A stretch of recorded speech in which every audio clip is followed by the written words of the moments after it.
Gracias, presidente, por recibirnos y por ¿Qué atendernos. tal, Esteban? Gracias de verdad. Te digo presidente, te tuteo, no sé. No, como siempre, Sí, como ¿te puedo decir siempre. Javier? Obvio, sí es mi nombre. Sí. ¿Cómo estás? Bien, estamos trabajando fuerte. Desde el lunes a las 7 de la mañana empezamos a trabajar con toda la cuestión de la agenda internacional, recibiendo los llamados de felicitaciones, pero en cada una de las llamadas hemos hablado de temas muy relevantes para los argentinos. ¿Te la están haciendo fácil o difícil, Javier? No, bueno, digo, todavía no.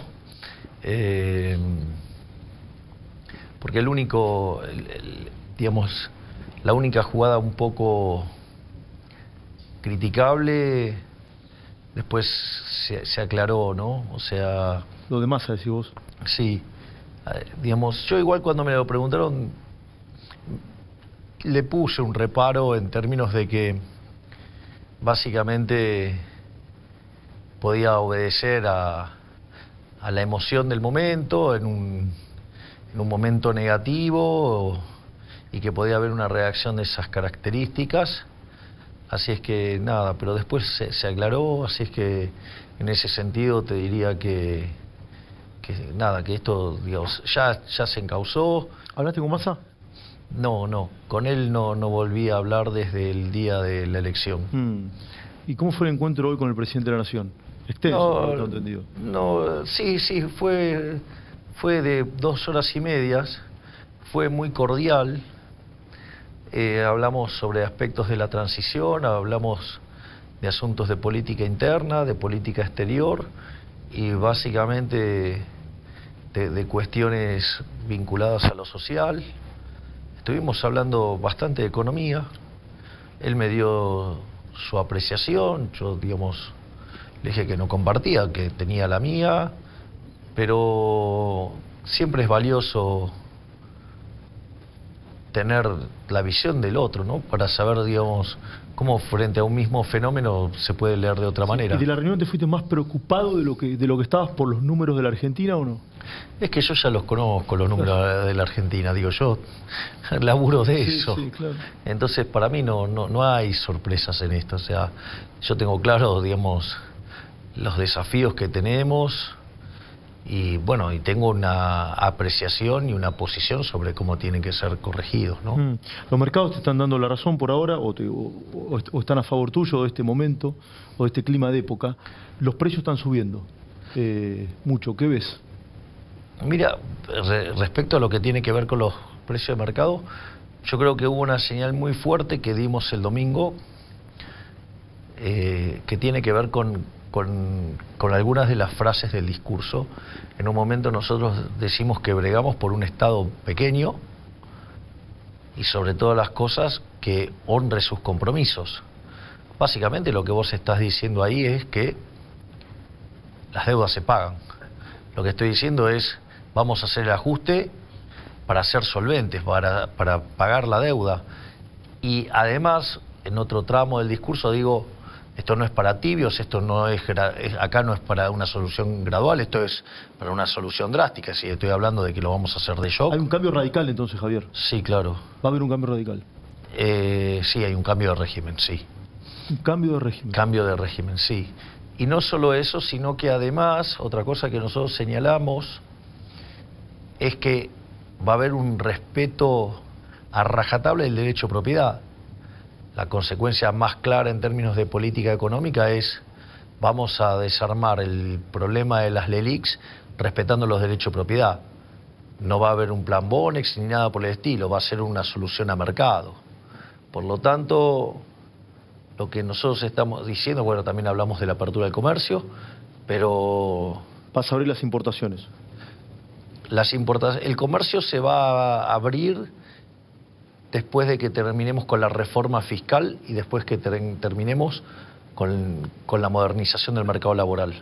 Una vez que vos seas competitivo fiscalmente y una vez que vos seas competitivo laboralmente, eso es lo que va a permitir abrir la economía sin que cause daño. ¿En qué plazos crees, Javier, eso? Bueno, el equilibrio fiscal, digamos, se va a cumplir al primer año. O sea, el 2024 las cuentas van a terminar equilibradas. Van a terminar equilibradas. O sea... La maquinita se terminó. No tiene que existir más la maquinita. De hecho, el objetivo es que la maquinita desaparezca.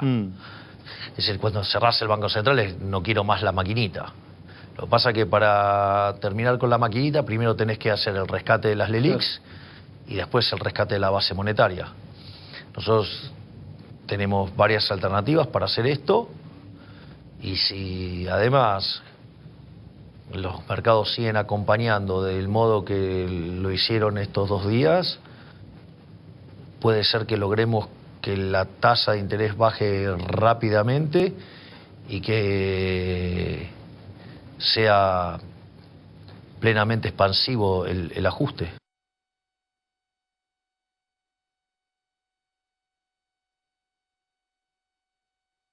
Esta alta inflación que vas a heredar, ¿cuánto tiempo crees que se va a mantener? Y bajar la inflación, en serio, cuando vos empezás un programa económico sólido y donde dejás de emitir, básicamente tarda entre 18 y 24 meses. 18 y 24 meses. Sí, decirle otra cosa es mentirle a la gente.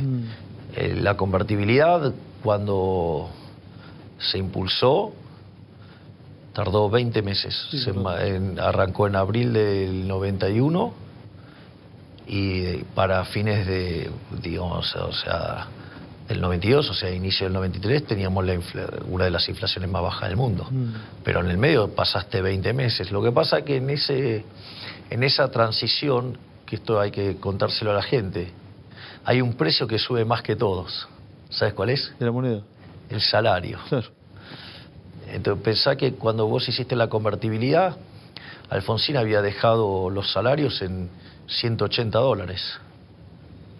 Y la convertibilidad los llevó a 1.800.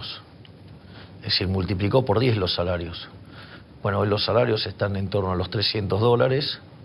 Si fuéramos a los niveles de convertibilidad, estaríamos terminando el gobierno con una multiplicación de los salarios de 6 veces en dólares. Claro. Con lo cual, el impacto en términos de pobreza e indigencia sería una caída fenomenal. Ahora, en ese periodo, en esos 24 meses o menos, ¿sí? ¿Van a ser reformas estructurales tales como las privatizaciones? Sí, la idea es avanzar en las privatizaciones. ¿Incluso la de YPF, Javier? La de YPF va a tardar un poco más, o sea, básicamente creemos que va a tardar 2 años.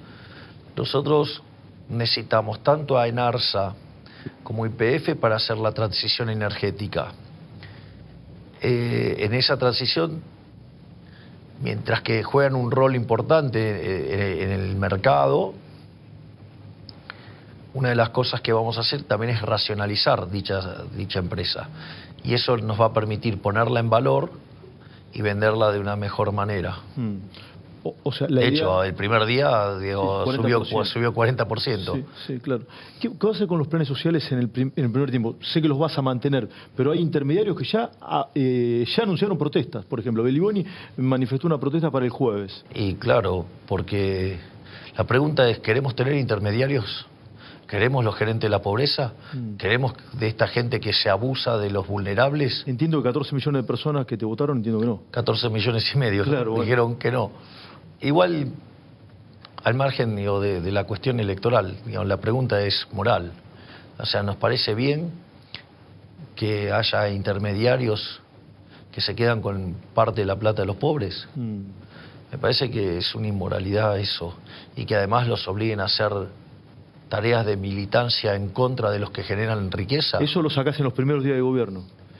El Ministerio de Capital Humano, una de las cosas que se está teniendo en cuenta es terminar con la intermediación. ¿Sabes que mucha gente me pregunta, preguntale al presidente Milei, me dice, ¿nos va a contar a los argentinos qué le dejaron? Sí, el 10 de diciembre yo voy a contarle de manera cruda la situación del país. Bueno, de hecho lo hago regularmente, sí, pero con lo cual no va a ser distinto a mi estilo. Pero es bueno que la gente tenga claro, porque aparte, fíjate, esto es bastante atípico. Soy un digamos, una persona que ganó la elección presidencial diciendo que iba a ajustar. Sí. O sea, con lo cual estamos en algo nuevo, ¿no? O digamos, o de hecho de ser el primer presidente liberal libertario de la historia de la humanidad. Por lo tanto, yo creo que la gente valora la verdad. ¿Le tenés miedo a la oposición? Que siempre la oposición en el peronismo fue bastante complicado para el oficialismo. Yo creo que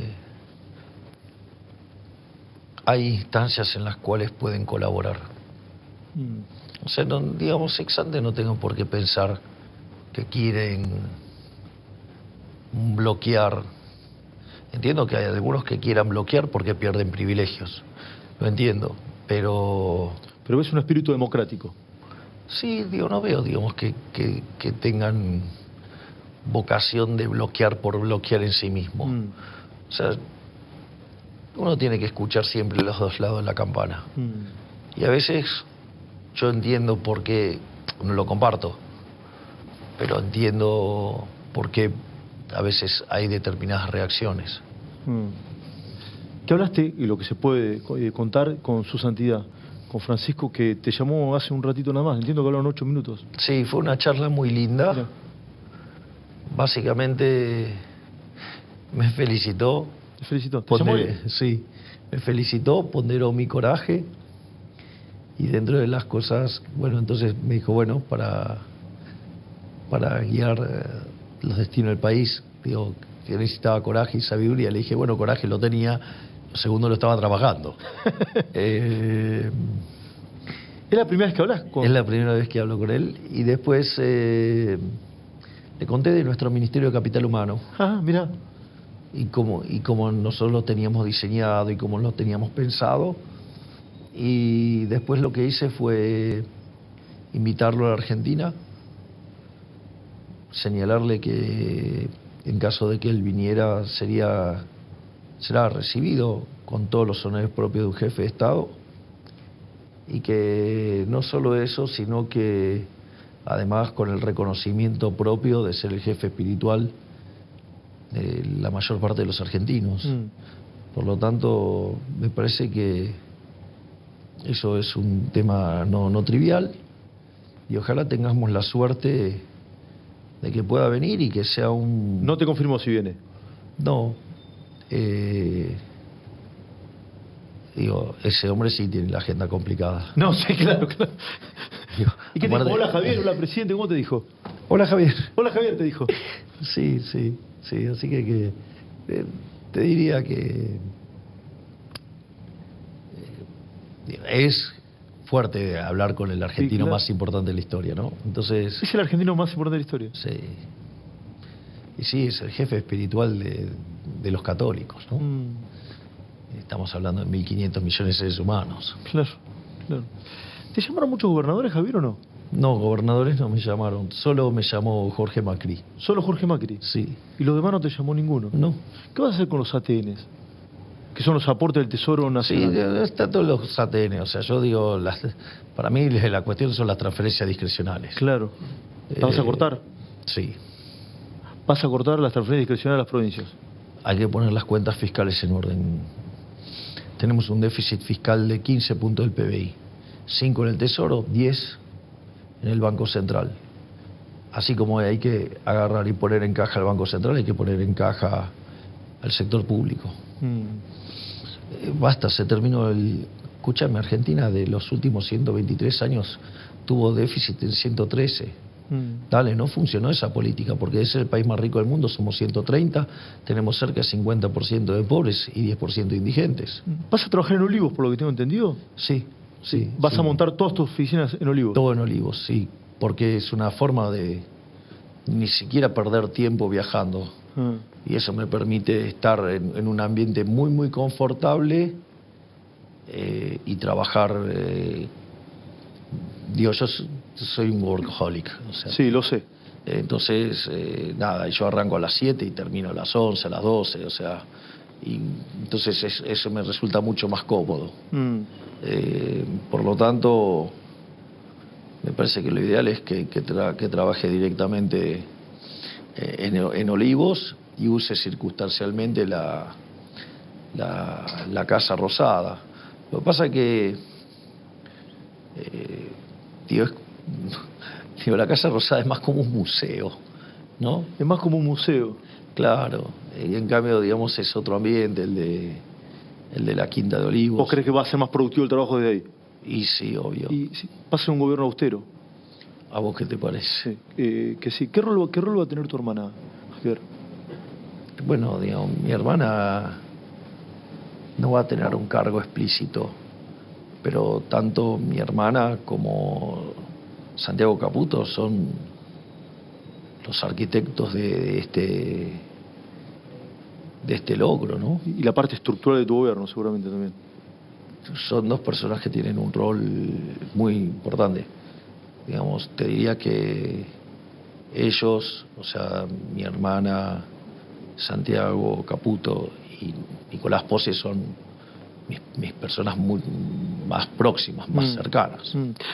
Cuando asumas, ¿vas a convocar a sesiones extraordinarias? Sí, hay que hacer mucho trabajo.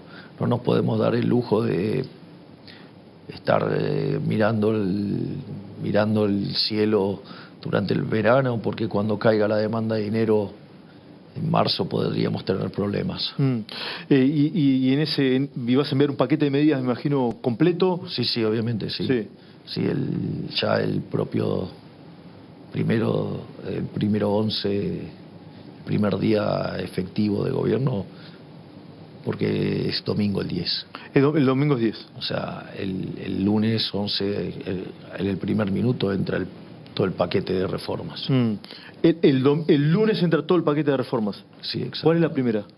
La reforma del Estado. La reforma del Estado, sí, de 22 a 8 ministerios. Exactamente, no solo eso, o sea, hay toda una cuestión de una agenda de regulación profunda.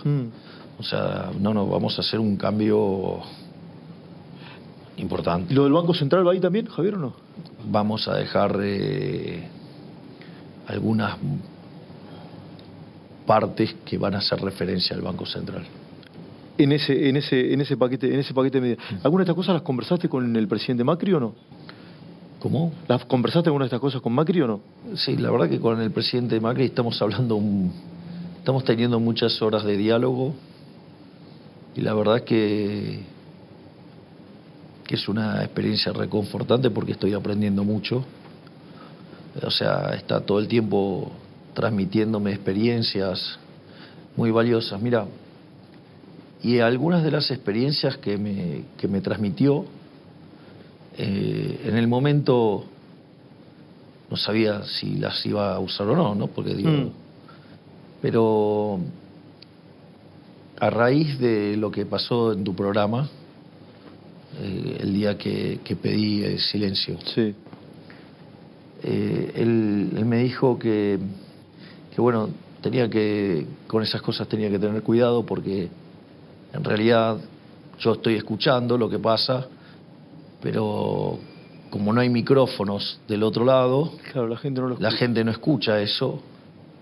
Entonces, por eso alguien maliciosamente dijo que yo escuchaba voces, y te agradezco infinitamente que hayas aclarado. No, vos tenías razón, yo lo dije. Bueno, pero hubo gente que en esto de tratarme de loco, básicamente usó eso como una argumentación para hacerlo. Entonces, lo que me contaba Macri es que cuando él tuvo que dar los discursos en la Cámara de Diputados, que le gritaban y decían de todo, y que nada, él tenía que seguir porque él tenía el micrófono abierto y los otros no. Claro. Entonces, si él se ponía a hablar o decir cosas o a contestarle, quedaba como un loco. Y mirá que él me hizo ese comentario desde lo humano, para evitar situaciones como las que estábamos mencionando. Y mirá qué importante fue, porque el día del debate, Massa, en realidad no Massa, digamos, sus asesores brasileros, tenía los tosedores, justamente para perturbarme al momento que yo hablaba.